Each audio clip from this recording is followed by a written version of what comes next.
Master Sukumar మనసంతా man of masses NTR ఉన్నాడా? ఇద్దరి కాంబినేషన్ లో నాన్నకు ప్రేమతో వచ్చింది. ఇప్పుడు పుష్పరాజ్ తర్వాత రామ్ చరణ్ మూవీ ప్లాన్ చేస్తున్నాడు. మరోవైపు వారణాసి తర్వాత మహేష్ చేయబోయే జేమ్స్ బాండ్ సినిమా తీసేది తనే అన్న ప్రచారం ఊపందుకుంది. అలాంటి ప్రయత్నాలు జరుగుతున్నాయి. కానీ సుకుమార్ మనసులో ఎన్టీఆర్ మీద ప్రేమతో ఇంకేదో బలంగా నాటుకున్నట్టుంది. ఆల్ ఆఫ్ సడన్ గా ఎన్టీఆర్ సుకుమార్ మీటింగ్ జరగడం అందరినీ షాక్ కి గురిచేస్తోంది. ప్రెజెంట్ ఎన్టీఆర్ డ్రాగన్ 2 భాగాలతో బిజీ. ఆ తర్వాత త్రివిక్రమ్ సినిమా చేయబోతున్నాడు. ఎలా చూసినా కనీసం 3 ఏళ్లు బిజీ. సుకుమార్ కూడా Ram Charan movie, Mahesh project plan చేస్తున్నాడు. కాబట్టి 2029 వరకు తను ఖాళీగా ఉండే ఛాన్సే లేదు. అయితే 2030 కోసం ఎన్టీఆర్ తో సుకుమార్ ఏదో బలంగా ప్లాన్ చేస్తున్నట్టున్నాడు. 2029లో అందుకు మొదటి అడుగు పడేలా ఉంది. ఇంతకీ ఏంటది? Have a look.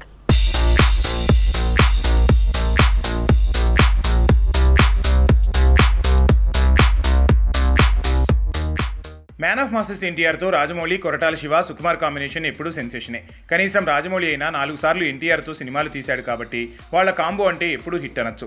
Koratala Shiva 2 హిట్లు ఎన్టీఆర్కి ఇచ్చాడు కాబట్టి ఈ కాంబో వెరీ వెరీ స్పెషల్ అనొచ్చు. కానీ సుకుమార్ మాత్రం ఒక్కటంటే ఒకటే మూవీ నాన్నకు ప్రేమతో తీశాడు. అయినా జక్కన్న, కొరటాల శివ కంటే ఎక్కువ బాండ్ సుకుమార్తో ఎన్టీఆర్కి క్రియేట్ అయింది. అందుకు కారణం తన తండ్రి మరణం తర్వాతే నాన్నకు ప్రేమతో రావటం. ఆ కథ తనకి కనెక్ట్ అవ్వటమే కాకుండా అప్పటి వరకు ఎన్టీఆర్ అంటే మాస్ హీరో అనుకున్న వాళ్ళకి తనలో క్లాస్ సైడ్ స్టైలిష్ సైడ్ని సుకుమార్ చూపించడం. అక్కడి నుంచి ఎన్టీఆర్ కొత్త జర్నీ మొదలైంది. మరి అంతగా ఎన్టీఆర్లో కొత్త కోణాన్ని చూపించిన సుకుమార్ ఎందుకు మళ్ళీ మ్యాన్ ఆఫ్ మాసెస్తో మరో ప్రాజెక్టు కోసం ఇంత గ్యాప్ తీసుకోవాల్సి వచ్చిందంటే అందరికీ తెలిసిన కారణాలే. రంగస్థలం తర్వాత పుష్పరాజ్ 2 భాగాలతో సుకుమార్ బిజీ అయ్యాడు. Janata garage, jail అవకుశ, Aravinda Sametha Veeraraghava, hat trick హిట్ల తర్వాత RRRతో ఎన్టీఆర్ ట్రెండ్ సెట్ చేశాడు.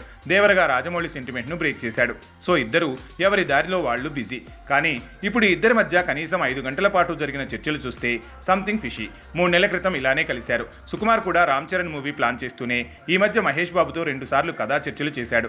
ఇప్పుడు ఎన్టీఆర్తో 5-6 గంటల డిస్కషన్. ఇదే హాట్ టాపిక్ అవుతుంది. ప్రెజెంట్ ఎన్టీఆర్ డ్రాగన్ 2 భాగాలతో ఈ ఏడాది ఎండ్ వరకు బిజీగానే ఉంటాడు. ఇక దసరాకు గాడ్ ఆఫ్ వార్ ప్రాజెక్ట్ని త్రివిక్రమ్ మొదలుపెట్టే ఛాన్స్ ఉంది. అది వచ్చే ఏడాది దసరా వరకు అనుకున్నా 2027 లేదా 2028 సమ్మర్ వరకు ఈ సినిమాలతోనే సరిపోతుంది. అప్పుడే దేవర 2 ఉండొచ్చు.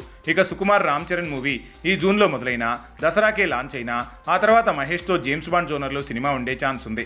సో ఇటు సుకుమార్ అటు ఎన్టీఆర్ ఇద్దరు 2029 వరకు ఫుల్ బిజీ. కాబట్టి 2029లోనే ఇద్దరి కాంబినేషన్లో సినిమా ఉండే ఛాన్స్ కనిపిస్తోంది. 2030లో వీళ్ల కాంబోలో సినిమా రిలీజ్ అయ్యేలా ప్లానింగ్ నడుస్తున్నట్టుంది.